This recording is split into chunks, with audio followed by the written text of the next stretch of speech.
Hey my Buster buddies, it's your Big Kahuna here, and I'm here with some updated information. So in the past we've done some bleach painting projects. We did the sugar skull for Halloween here recently. And on those videos I have talked about neutralizing the bleach. And in the past I've talked about using baking soda for neutralizing the bleach. I got a comment from one of my followers of my channel mentioning using baking soda and that it's really not recommended.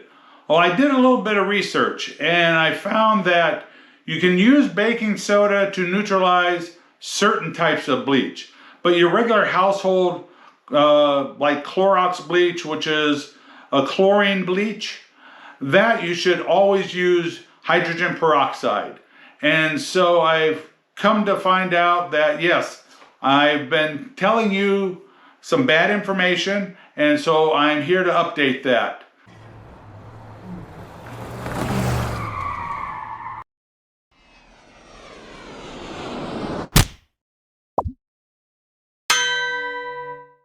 So yes, you want to always use hydrogen peroxide when you are neutralizing any of your bleach projects.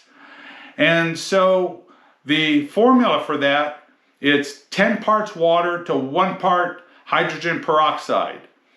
And basically, for me, when I'm neutralizing, say, a single shirt out in my laundry sink, I will take 6 quarts of water and then 1 16-ounce bottle of the hydrogen peroxide, and that is adequate neutralization.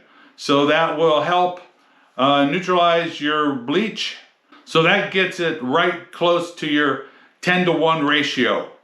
If you're doing a larger amount of shirts and you have to fill up your laundry sink or any basin with more water than 6 quarts, then just do the math, but you need it to be close to a 10-to-1 ratio.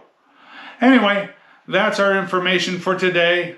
So I love all you. Peace out, baby, and go have fun tie-dyeing today.